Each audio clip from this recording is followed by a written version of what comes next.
Student, मैं हूं भरत कुमार और आप सबका स्वागत करता हूं KP college of arts and science की यूट्यूब क्लास में। और जैसा कि आपको पता है, हम यहाँ पे बीए फर्स्ट ईयर के लेसन है, political science BA first year के लेसन अकॉर्डिंग टू जेएनयू पढ़ रहे हैं। तो आपको ये पता होगा कि अभी ये जो वीडियो है इसमें हम 19 लेसन इस सिलेबस का यहाँ पे लिया हुआ है, ठीक है ना। ये जो 19 लेसन है इसका आज सेकेंड पार्ट है, व्यवस्थापिका के बारे में हमने कल समझा था अच्छे से, मतलब जो अपना जो वीडियो था इससे पहले वाला, ठीक है ना। जस्ट उसमें बताया कि व्यवस्थापिका क्या है और क्या महत्व है उसका, उसके बाद उसके महत्व और उसके बाद में उसके कार्य, व्यवस्थापिका क्या कार्य करती है वो हमने चर्चा की थी। तो आज हम पढ़ रहे हैं कि व्यवस्थापिका में जो द्विसदनीय मंडल होता है, द्विसदनात्मक मंडल, उसके बारे में यहाँ पे हम पढ़ेंगे कि ये क्या होता है, किस तरह से काम करता है। तो यहाँ पे आप देख सकते हैं कि जो द्विसदनात्मक मंडल है, अब जैसे नॉर्मली हम ये मानते हैं कि द्विसदनात्मक मंडल का मतलब जैसे अभी भारत की बात करें, एक होता है लोकसभा और एक होती है राज्यसभा। क्या होता है? राज्यसभा। तो इस तरह से ये जो है वो व्यवस्थापिका है और यही व्यवस्थापिका क्या कहलाती है? द्विसदनीय विधानमंडल की तरह है, ठीक है ना। ये विधानमंडल है जिसमें दो सदन है, समझ में आ गया। तो अब इसके हम पक्ष में क्या ये दोनों होने चाहिए या नहीं, तो हम वो यहाँ पे समझेंगे। तो अब यहाँ पे ध्यान रखना, हम स्टार्ट करते हैं इसमें थोड़ा सा, तो आपको अच्छे से समझना होगा।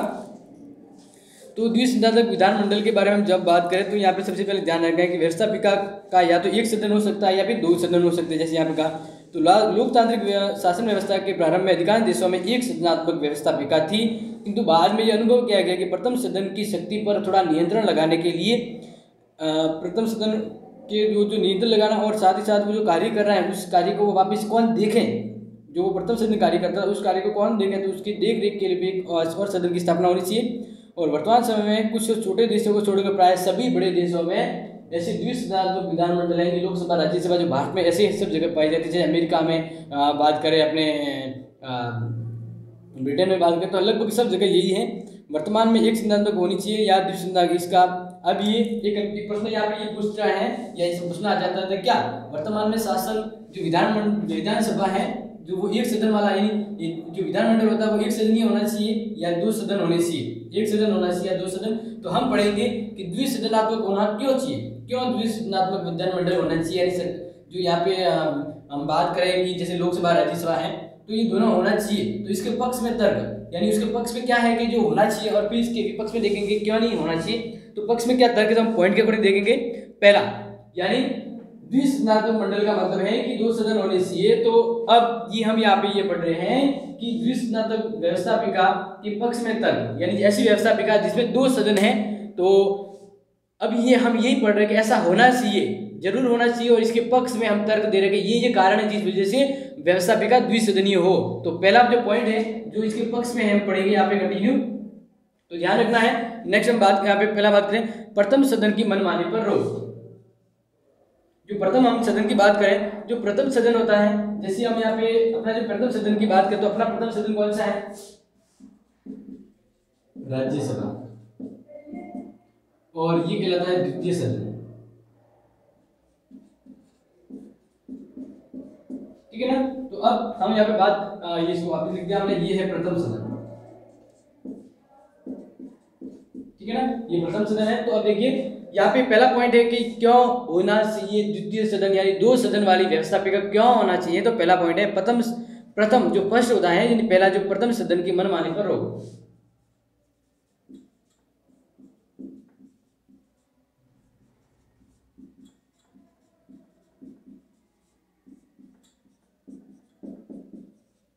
तो जो ये कहते हैं कि व्यवस्थापिका द्विसदनीय होनी चाहिए, उनका ये तर्क है क्यों, क्योंकि जो प्रथम सदन होता है वह अगर वह एक ही हो व्यवस्थापिका में तो वो अपनी मनमानी कर सकता है, या उनके द्वारा जो कार्य है वह कहीं ना कहीं भ्रष्टाचार के या भ्रष्ट रूप में हो सकते हैं। तो इसलिए गार्डनर ने भी यही कहा है कि इस प्रकार द्वितीय सदन की विद्यमानता स्वतंत्रता की गारंटी व कुछ सीमा तक अत्याचार से सुरक्षा भी है।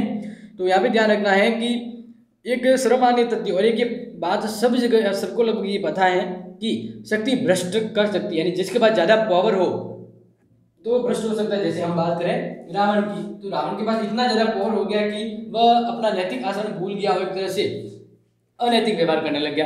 तो शक्ति होती है वो किसी को भ्रष्ट कर सकती है जब एक ही के पास ये पावर हो। तो इस तरह से ये क्या होता है, यहाँ पे पहला पॉइंट ये है कि प्रथम सदन की मनमानी पर रोक लगाई जाए, क्योंकि जो प्रथम सदन अकेला होगा तो मनमानी कर सकता है, तो द्वितीय सदन होगा तो दोनों मिलके और ये काम करेगा, ये देख रेख करेगा, ये करेगा। तो इस तरह से ये एक तरह से दूसरे सदन पर रोक और मनमानी को, जो मनमानी नहीं करे उस पर रोक लगाने का एक तरीका होता है, इसलिए द्वितीय सदन होना चाहिए व्यवस्थापिका में। अब दूसरा पॉइंट क्यों होना चाहिए, तो दूसरा पॉइंट यहाँ पे अविचारपूर्ण कानून निर्माण पर रोक।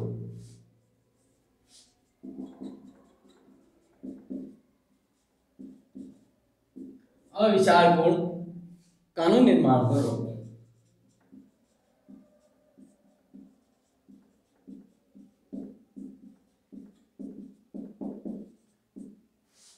यानी कहने का मतलब ये होता है, जैसे अगर व्यवस्थापिका का एक ही सदन हो तो फिर वो कोई भी कानून बनाना है तो उस पर ज्यादा विचार विमर्श करेगा ही नहीं, ज्यादा विचार विमर्श नहीं करेगा, और ज्यादा विचार विमर्श न करके फटाफट से कानून बना दे तो हो सकता है कि उस कानून की कुछ खामियां हैं वह उस जनता को, लोकतंत्र को भुगतनी पड़े।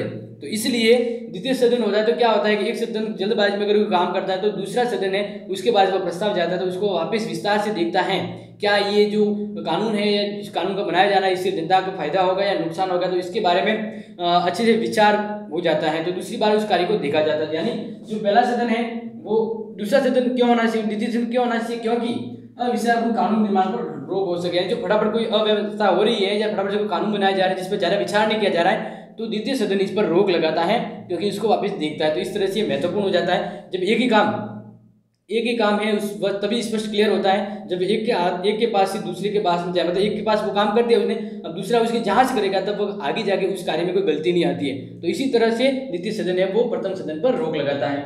तीसरा जो पॉइंट है, हम बात करें कि द्वितीय सदन क्यों होना चाहिए दोनों सदन, तो सभी वर्गों को प्रतिनिधित्व,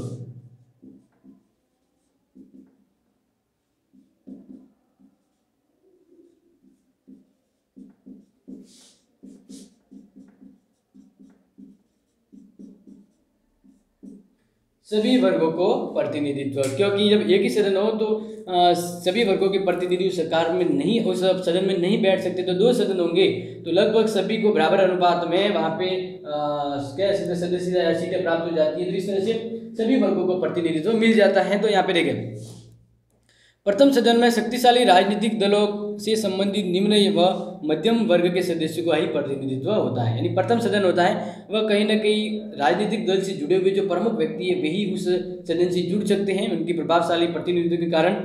लेकिन लोकतंत्र का आदर्श सभी वर्गों को प्रतिनिधित्व करना होता है, जबकि लोकतंत्र किस पर निर्भर होता है कि सभी वर्ग हैं, सभी लोग हैं जो उस लोकतंत्र में शामिल हो, तो उनका सबका प्रतिनिधित्व होना चाहिए, सभी को प्रतिनिधित्व दिया जाए उस सदन में। तो इसी को ध्यान में रखते हुए दूसरे सदन में विशेष वर्गों, अल्पसंख्यकों व विद्या, ज्ञान और अनुभव की दृष्टि से योग्य व्यक्तियों को प्रतिनिधित्व सुरक्षित किया जा सकता है। इस प्रकार प्रतिनिधित्व की दृष्टि से ये दोनों सदन उत्तम दृष्टि से श्रेष्ठ समझे जाते हैं और काम करते हैं। जैसे आपने देखा होगा लोकसभा में 12 सदस्य हैं वह मनोनीत किए जाते हैं। तो इस तरह से जो कोई अगर जिसका प्रतिनिधित्व बराबर नहीं है तो उनको वहाँ पे ये प्रतिनिधित्व है, यानी बिना निर्वाचन के उनका प्रतिनिधित्व मनोनीत किया जा सकता है राष्ट्रपति के द्वारा। और साथ ही साथ उनके आरक्षण के अकॉर्डिंग सभी को सीटें हैं या कह सकते हैं प्रतिनिधित्व वहाँ पर प्रदान करने की व्यवस्था की जाती है। तो प्रथम सदन में लगभग सभी को प्रतिनिधित्व नहीं मिल पाता है क्योंकि कुछ एक वर्ग के जो राजनीति के प्रतिनिधित्व होते हैं वो ज़्यादा वहाँ पे स्थान काबिज हो जाता है। तो द्वितीय सदन है वह सभी को प्रतिनिधित्व के तौर पर देने की व्यवस्था करता है। तो इस तरह से ये महत्वपूर्ण क्यों है द्वितीय सदन, क्योंकि सभी वर्गों को प्रतिनिधित्व मिल जाता है। दो सदन हो तो तब सबका प्रतिनिधित्व हो जाता है, वरना एक में देश की राजनीतिक जो व्यवस्था है सब लोगों का प्रतिनिधित्व नहीं हो पाता है। तो लोकतंत्र के लिए जरूरी क्या है, द्विसदनीय व्यवस्था। ठीक है ना। नेक्स्ट ठीक है, 4 नंबर का पॉइंट है कार्य विभाजन से लाभ।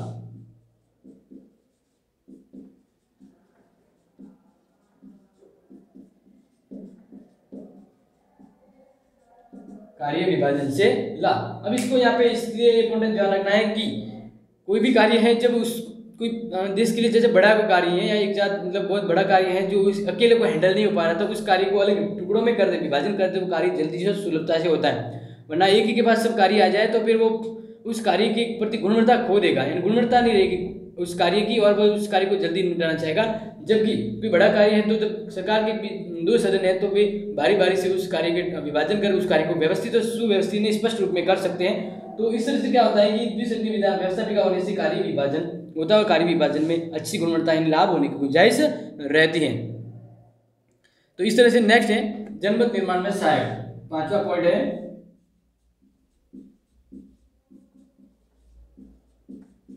जनमत निर्माण में सहायक, क्योंकि जैसे हम यहाँ पे सदन की बात करें ना, तो राज्यसभा और लोकसभा, तो राज्यसभा अगर होती तो ज़्यादा से ज़्यादा लोगों को राजनीति के बारे में इतना समझ नहीं होता। जैसे लोकसभा का कितना चुनाव होता है, कितनी भागदौड़ी होती है, सब लोग इससे पता होता है कि हाँ अब लोकसभा का चुनाव हो रहा है, लेकिन राज्यसभा का तो पता ही नहीं लगता लोगों को। तो इसलिए द्वितीय सदन होने से क्या होता है, लोगों को राजनीतिक नॉलेज ज्ञान प्राप्त हो जाता है, और साथ ही साथ जनमत निर्माण जो द्वितीय सदन होता है वो ज़्यादा से ज़्यादा लोगों को जनमत के प्रति जागरूक करता है और उन्हें उत्साहित करता है, ताकि वे अपनी वोट, अपना जनमत है वो, अपनी जो वोटिंग है वो उस सरकार के प्रति दे सके। तो इस तरह से जनमत, यहाँ पे क्या है कि जनमत निर्माण में द्वितीय सदन है वो महत्वपूर्ण भूमिका निभाता है। विधेयक के निम्न सदन के पास होने के बाद उस सदन में पास होने में समय लगता है, यानी कोई भी विधेयक जो प्रथम सदन के बाद द्वितीय सदन में जाता है इस तरह से पास होता है, कोई भी सदन हो। इस प्रकार उस सदन विधेयक पास करने से पूर्व जनता को विधेयक के बारे में सोचने विचारने के लिए समय देता है, और सामान्य जनता, राजनीतिक दल व प्रेस इस प्रस्तावित विधेयक पर अपने विचार व्यक्त करते हैं। तो इस तरह से यहाँ पे ये ध्यान रखना है कि जैसे हम बात करें कि जनमत निर्माण में सहायक, तो ये जनता को मौका देता है, इस तरह से विचार विमर्श होता है और फिर किसी विधेयक पर प्रस्ताव पारित होने के बाद उसको अंतिम रूप दिया जाता है। तो इस तरह से लोगों का जनमत निर्माण में इसमें सहयोग करता है। तो जनमत इसमें देखने को मिलता है द्वितीय सदन होने से। नेक्स्ट देखें, स्वतंत्रता की रक्षा का साधन।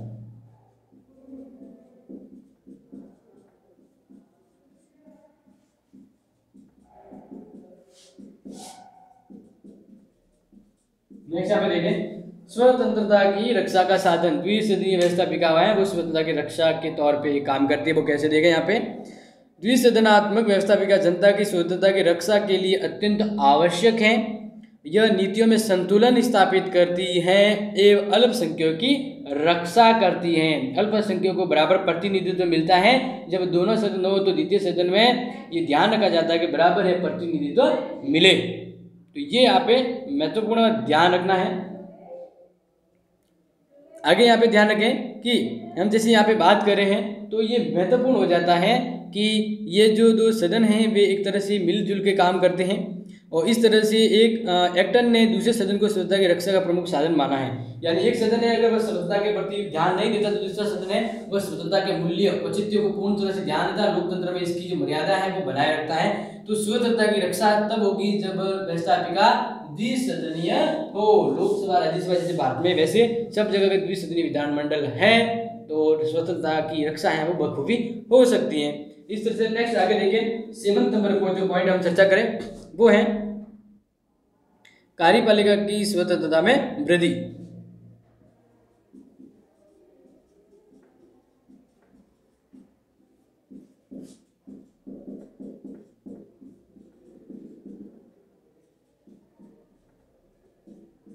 नेक्स्ट हम यहाँ बात कर रहे हैं तो आपको ध्यान रखना है कि कार्यपालिका की स्वतंत्रता है वो, यानी इसका पावर जो बढ़ जाता है, तो इस वजह से भी राज्यसभा या कह सकते हैं कि जो दूसरा सदन है वो होना चाहिए, जिस तरह से क्या हो कि एक की वृद्धि है इस पर नियंत्रण रखा जा सके। इसके बारे में और आगे देखिए, गेटल का कथन है कि दो सदन एक दूसरे पर रुकावट का कार्य करके कार्यपालिका को अधिक स्वतंत्रता प्रदान करते हैं। अंत में इससे लोकहित की बढ़ोतरी होती है। यानी ये होना कार्यपालिका की स्वतंत्रता में वृद्धि एक तरह से लोकतंत्र के लिए जरूरी है। कई बार मंत्रियों को अपनी सही नीति के लिए प्रथम सदन में पर्याप्त समर्थन नहीं मिल पाता है। ऐसी स्थिति में यदि उन्हें द्वितीय सदन में पर्याप्त मत समर्थन मिल जाए तो उसकी स्थिति काफी मजबूत हो जाती है। तो इस तरह से द्विसदनात्मक व्यवस्थापिका होने से क्या होता है कि कार्यपालिका की स्वतंत्रता में वृद्धि होती है और वह अधिक लोकहित में लोकतंत्र की व्यवस्था उसके अकॉर्डिंग कार्य कर सकती है। तो ये कब होगा, जब व्यवस्थापिका द्विसदनीय होगी। हम द्विसदनीय व्यवस्थापिका के पक्ष में यहाँ पे तर्क है वो दे रहे हैं। नेक्स्ट देखें, अनुभवी लोगों का सदन।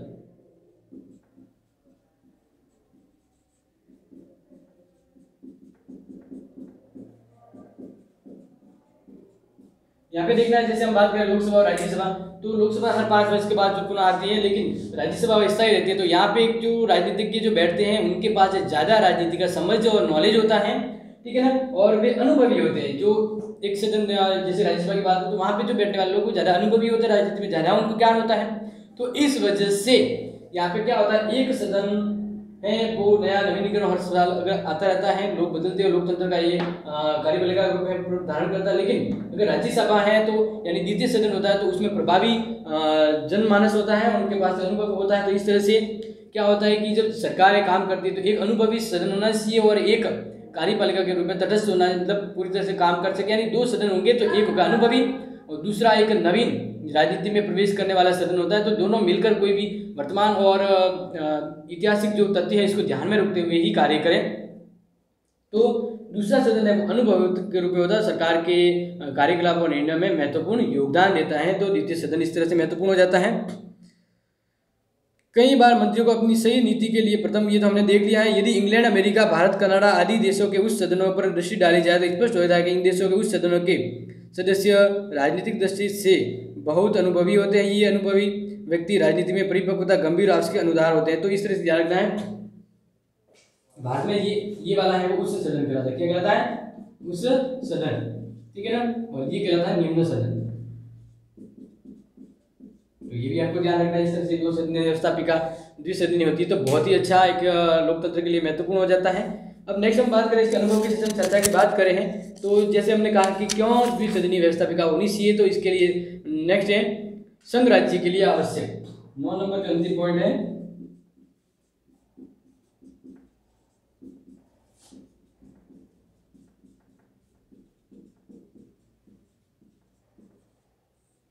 जहां पर ऐसा राज्य है जो अलग अलग कह सकते हैं अपनी जैसे अमेरिका की बात करें तो अमेरिका है वो उनके 50 राज्यों के अंतर्गत हैं।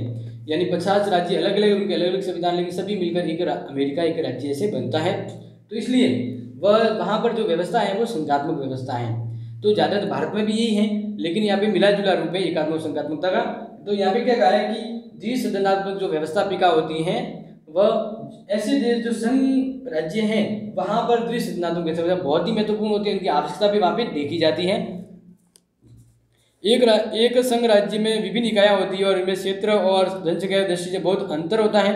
ऐसी परिस्थिति में द्विसदन व्यवस्थापिका के प्रति प्रथम सदन में जनसंख्या के आधार पर और दूसरे सदन में इकाइयों की समानता के आधार पर प्रतिनिधित्व दिया जाता है। समझ में आ रही है? तो ये बात यहाँ पे इंपॉर्टेंट हो जाती है। तो इस तरह से हमने जो चर्चा की है वो ये कि द्विसदनीय व्यवस्थापिका क्यों होनी चाहिए। तो ये रीजन है, ये तरीके, ये कारण है जिससे आप अपना प्रश्न है, अपना जो उत्तर है वो दे सकते हैं। और इस तरह से आपको ये याद रखना है और नेक्स्ट जब भी आपके ऐसा कोई प्रश्न आए जब आपके एग्जाम में, तो इस तरह से आप क्यों होना चाहिए तो इसके पक्ष में ये जो तर्क है ये आप याद रखें और इस तरह से आप अपना आंसर दे सकते हैं।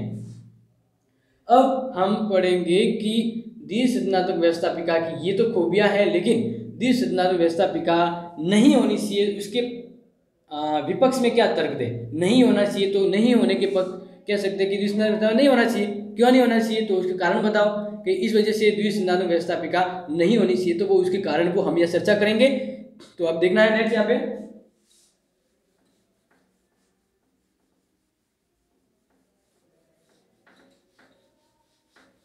आपको ये ध्यान रखना है कि जब एग्जाम में आए तो आपको ये बेहतर अपनी सब समझ में आएगा तभी लिख पाएंगे। और साथ में पेन पेंसिल के साथ रखें, जबकि इम्पोर्टेंट हो तो आप नोट कर सकते हैं। समझ गए ना? ओके, तो नेक्स्ट हम स्टार्ट करते हैं। तो आपको ध्यान देना है द्विसदनीय व्यवस्थापिका के संदर्भ में हम पढ़ रहे हैं। तो पहला आपको ध्यान रखना है कि द्विसदनीय वाली व्यवस्थापिका के अगर हम विपक्ष में तर्क दें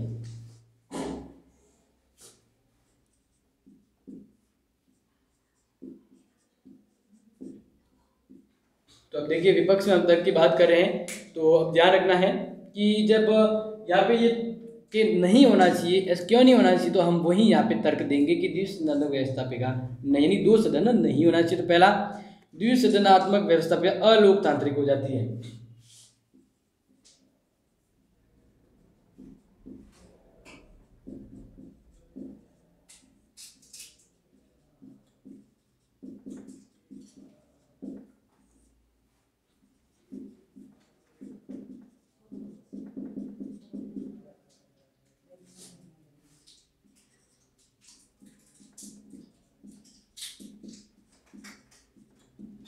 नेक्स्ट हम यहाँ पे बात करें तो आपको ये इसके विपक्ष में तर्क की बात करें तो ये पहला है कि द्विसदनीय व्यवस्थापिका अलोकतांत्रिक हो जाती है, यानी अलोकतांत्रिक हो जाती है। इसको इसका यहाँ पे आपको ये समझना है कि अलोकतांत्रिक कैसे होती है, तो ये किस तरह से एक विपक्ष में तर्क हो गया इसका, तो आप इसको देखिए ध्यान से कि ऐसा माना जाता है कि प्रभु सत्ता अविभाज्य होती है। प्रभु सत्ता यानी राज्य की जो सत्ता है वो टुकड़े नहीं होते, वो एक ही के पास रहती है। और लोकतंत्र का ये आधारभूत सिद्धांत है कि प्रभु सत्ता जनमानस में निवास करती है। प्रभु सत्ता का निवास करती है, जनमानस यानी लोगों में निवास करती है। तो इस तरह से ये कहा जा सकता है कि सर्वसाधारण द्वारा निर्वाचित एक सदन ही सर्वमान्य की इच्छा पर प्रतिनिधि, यानी जनता ने एक को पावर देते हैं तो वह पूरी तरह से काम करती है, लेकिन अगर दो हो जाए तो फिर वो उनमें तालमेल नहीं हो सकता है और वो लोकतंत्र के अकॉर्डिंग का काम नहीं करती है, ये यहाँ पे बताया गया है।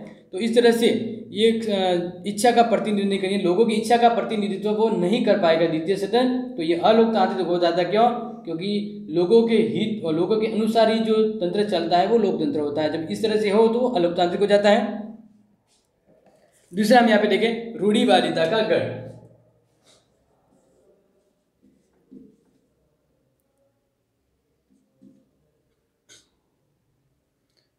यहाँ पे मात्राओं का भी ध्यान रखना होता है, क्योंकि जब लिख रहे हैं तो कंफ्यूजन बिल्कुल नहीं होना चाहिए। तो नेक्स्ट यहाँ पे देखें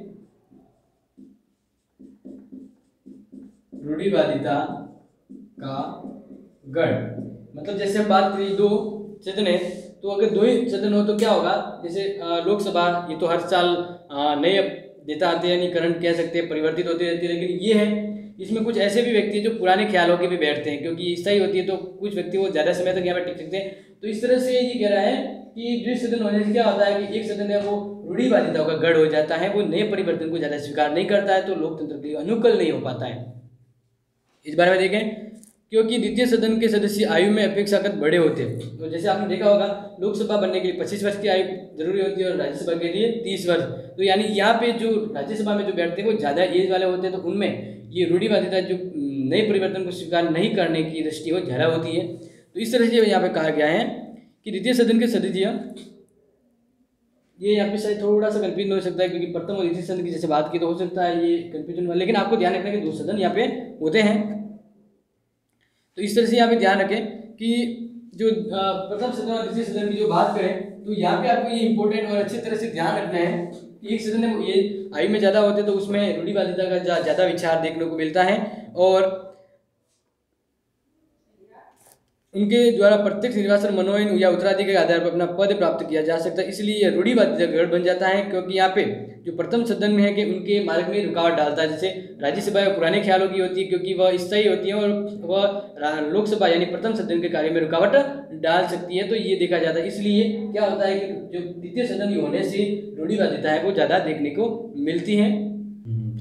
ओके, तो जैसे आप ये तो देख समझ गए हैं। अब तीसरा कि जिस सदन नहीं होना चाहिए इसके पक्ष में हम तर्क दे रहे हैं, तो वह अपव्यय।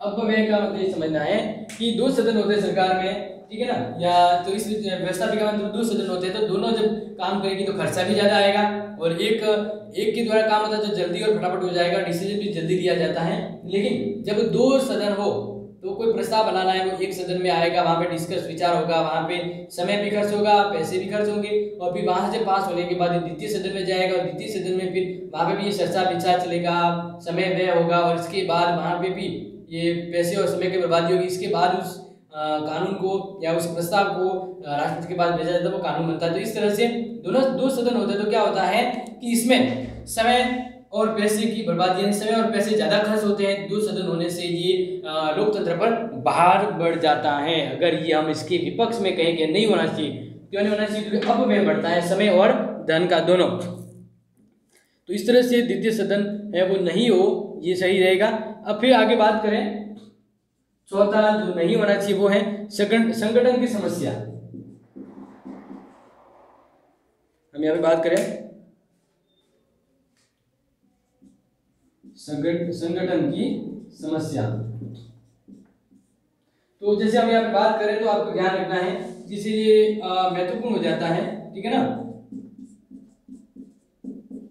तो महत्वपूर्ण ये हो जाता है कि इसमें संगठन की समस्या होती है कि दो सदन है तो किस तरह से इसका स्ट्रक्चर हो। जैसे दूसरे सदन इस कारण विरोध किया जाता है कि द्वितीय सदन के संगठन के विषय में कोई एक मत नहीं है, संगठन के संबंध में असहमति स्वतः इसके विरुद्ध एक तर्क है। व्यवहार में दोनों सदनों की व्यवस्था वाले सभी देशों में यह समस्या उत्पन्न हुई है कि इस तरह से उनको कैसे बनाएं, प्रथम सदन में कौन होना चाहिए, कितनी संख्या, कितने प्रतिनिधि होने चाहिए, द्वितीय में कितना होना चाहिए, चुनाव कैसे हो। तो ये द्वितीय सदन जब होता है तो उसके संगठन की समस्या होती है कि उसमें कितने लोग हो, कैसे चुनाव हो, यानी संगठन कैसे बनाया जाए। द्वितीय सदन के बारे में बहुत सारा कंफ्यूजन रहता है। तो इसलिए दूसरा सदन है वो संगठन की समस्या है वो खड़ा कर देता है, इसलिए नहीं होना ही बेहतर रहता है। ये बात यहाँ पे आती है। फिर पांचवा है दूसरा सदन अनावश्यक है।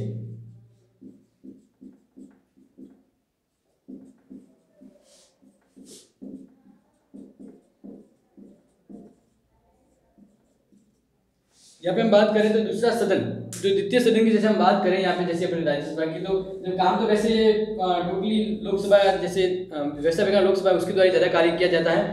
लेकिन यहाँ पे कह रहे हैं कि जब जिसकी जरूरत नहीं है, जिसका इतना महत्व नहीं है, तो इसको क्यों रखें, उस व्यवस्थापिका का दूसरा सदन क्यों बनाए। अगर जरूरत नहीं है तो हम उसको क्या कहेंगे, अनावश्यक। तो यहाँ पे विपक्ष में ये कह रहे हैं कि दूसरा सदन क्या है, अनावश्यक है, उसकी जरूरत नहीं है। आलोचक यानी जो आलोचना कर रहे हैं कि भाई नहीं होना चाहिए, वो ये भी कहते हैं कि आलोचक की बात को स्वीकार नहीं करते कि आवेश या जल्दबाजी से निमित्त कानून पर रोक लगाने के लिए द्वितीय सदन आवश्यक है। तो ये कह रहे हैं जो लोग जैसे होती है जो प्रथम सदन होता है वो फटाफट जल्दबाजी में काम करता है, तो उस पर उसके कार्य पर नियंत्रण लगाना चाहिए। लेकिन कुछ आलोचना करने वाले कहते हैं कि फिर भी द्वितीय सदन की जरूरत नहीं है, ये अनावश्यक है। वर्तमान में एक सदन द्वारा स्वीकृत कानून को न तो कुचारित होता है और नई जल्दबाजी का परिणाम किया जाता है, क्योंकि प्रथम सदन है वो बहुत आराम से और व्यवस्थित रूप में कार्य है वो करने का कार्य करता है। इस वजह से प्रथम सदन व्यवस्थित करता है तो द्वितीय सदन की जरूरत क्यों पड़े। आलोचना करने वाले कहते हैं जब जरूरत नहीं है तो दूसरा सदन क्या हो गया, अनावश्यक हो गया। फिर नेक्स्ट बात करें, छठा पॉइंट तो वो है दोनों सदनों में संघर्ष की आशंका।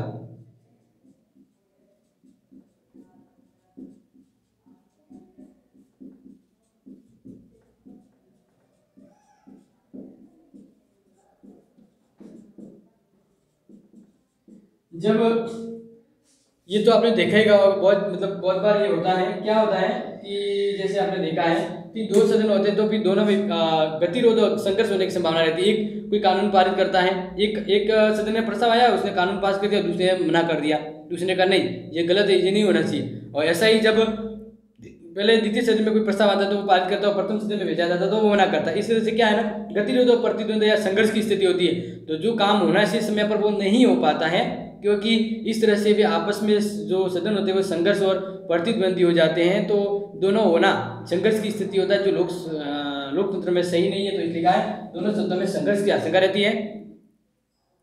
दो सदन, यहाँ पे बेंजामिन फ्रैंकलिन तो एक बात यहाँ पे कह रहे हैं कि दो सदन रखना ठीक वैसा ही है, दो सदन होना ठीक वैसा ही है जैसा एक गाड़ी के दोनों तरफ घोड़े जोत दिए जाएं।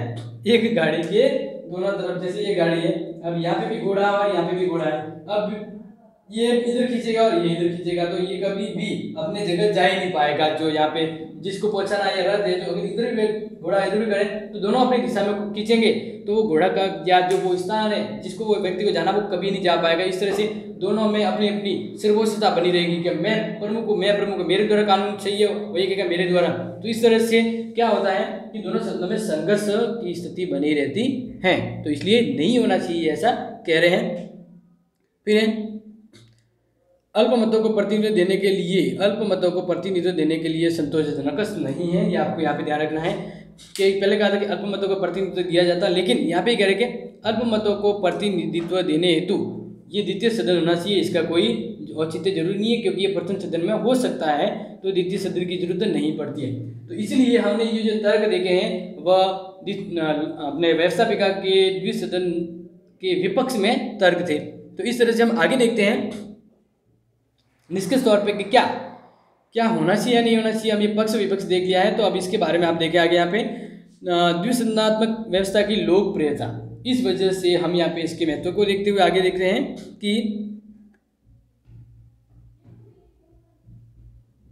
दोनों सदनों की व्यवस्था का इस प्रकार की आलोचना के होते हुए भी वर्तमान में प्रतिनिधित्व लोकतंत्र के लिए द्विसदनात्मक विधानमंडल आवश्यक है। मतलब अब क्या है, अब हम एक मूल्यांकन तौर पे देखेंगे कि हमने अच्छे इसके पक्ष और विपक्ष को देख लिया है। अब हम निष्कर्ष तौर पे समझते हैं तो क्या क्या सारांश निकलता है अंत में, तो वो हम यहाँ पे देख रहे हैं निष्कर्ष रूप में।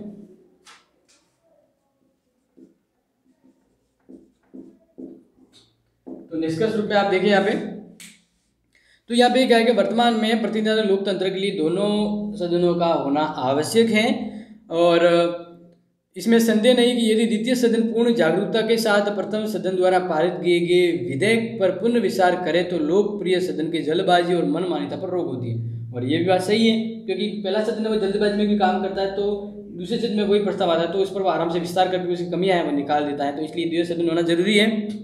नेक्स्ट में हम यह बात करें कि इसके अतिरिक्त विभिन्न वर्गों के प्रतिनिधित्व दिए जाने पर कानून निर्माण का कार्य अधिक पूर्णता के साथ किए जाने की आशा रहती है। इस तरह से क्या होता है कि यहाँ पे ध्यान रखा कि जो भी वर्ग है उन सभी का प्रतिनिधित्व वहाँ पे होता है, तो सभी के वर्गों को ध्यान में रखते हुए जो कानून व्यवस्था है वो बनाई जानी चाहिए, तो इसलिए दोनों का अस्तित्व होना जरूरी है व्यवस्थापिका में। और आधुनिक प्रवृत्ति में देखें तो वर्तमान में क्या ये दोनों सही रूप में तालमेल में बैठ के काम कर रहे हैं या नहीं, तो इस बारे में देखें कि व्यवस्थापिका के सदन और दोनों सदनों का पारस्परिक संबंध, यानी दोनों वर्तमान में क्या है कि संघर्ष तो बहुत कम देखा जाता है, लेकिन व्यवस्थापिका के दोनों सदन है वो आपस में मिलकर काम करते हैं, तो सहयोग से काम करते हैं, इसलिए काम जो हो रहा है उसकी गुणवत्ता वो अच्छी हो जाती है, इसमें संघर्ष नहीं होता है, बहुत ज़्यादा तो देखा जाता है ऐसा नहीं होता, इसलिए दोनों होना बहुत जरूरी है। इस बात को लगभग सभी राज्यों ने स्वीकार कर लिया है कि राज्य में केंद्रीय स्तर पर व्यवस्थापिका के दोनों सदन होने चाहिए, दोनों सदन होने चाहिए। जैसे भारत में लोकसभा राज्यसभा दोनों मिलकर काम करते हैं, वैसे ही कह रहे हैं कि ऐसा होना चाहिए, जिससे कार्य वो सही रूप से होता है। जिन राज्यों में संघात्मक शासन व्यवस्था को अपनाया गया है उनमें संघीय स्तर पर व्यवस्थापिका के 2 सदन होते हैं, जो राज्य स्तर पर आवश्यकता अनुसार 1 या 2 सदन कर सकते हैं। तो ये केंद्रीय स्तर पर हम बात करें, केंद्रीय स्तर पर 2 सदन की व्यवस्थापिका के, राज्यों के अंदर तो जरूर है, तो जैसे राजस्थान में आपने देखा है 1 सदनात्मक विधानमंडल है, सिर्फ विधानसभा है, विधान परिषद नहीं है, क्योंकि यहाँ पे अभी जरूरत नहीं है। लेकिन जो केंद्रीय शासन व्यवस्था है यानी केंद्र की, तो वहाँ पे होना जरूरी है, और ये बहुत ही महत्वपूर्ण है लोकतंत्र के लिए। जैसे वर्तमान में भारत में व्यवस्थापिका में 2 सदन, लोकसभा और राज्यसभा। दूसरा, द्विसदन व्यवस्थापिका होने पर प्रथम सदन का गठन जनसंख्या के आधार पर और प्रत्यक्ष चुनाव की पद्धति से होना चाहिए, और इस तरह से दूसरे सदन का अप्रत्यक्ष निर्वाचन और अप्रत्यक्ष निर्वाचन कुछ सदस्यों के कार्यपालिका द्वारा मनोनयन होता है। और इस प्रसंग में अपवाद भी रहता है कि संयुक्त राज्य अमेरिका की सीनेट, जिसका गठन प्रथम सदन के समान प्रत्यक्ष रूप से होता है। तो ये यहाँ पे बात की गई है कि एक है जिसका डायरेक्टली चुनाव होता है, प्रत्यक्ष में लोकप्रिय रहता है, दूसरा है जिसको अप्रत्यक्ष में चुनाव होता है। तो इस तरह से दोनों के अंदर जो प्रतिनिधि है उनको समान प्रतिनिधि मिल जाता है, तो इस तरह से दोनों ही व्यवस्थापिका के महत्वपूर्ण सदन हो जाते हैं, और दोनों का वर्तमान में जरूरी है, और इन दोनों को ही अपनाया जाना चाहिए। तो नेक्स्ट हम थर्ड पार्ट में देखेंगे, वो ये देखेंगे कि व्यवस्थापिका क्या वर्तमान में क्या औचित्य रह गया है, ये यानी लोक कार्यपालिका का महत्व बढ़ जाने से क्या व्यवस्थापिका कार्यपालिका का क्षेत्र है वो बढ़ गया है काम करने का, तो इससे क्या व्यवस्थापिका का क्षेत्र बढ़ गया है या उसका क्षेत्र में हानि हुई है, तो वो नेक्स्ट हम पढ़ेंगे नेक्स्ट थर्ड पार्ट में। तब तक इससे संबंधित कोई डाउट है तो आप कमेंट बॉक्स में मेंशन कर सकते हैं। Thank you and have a nice day.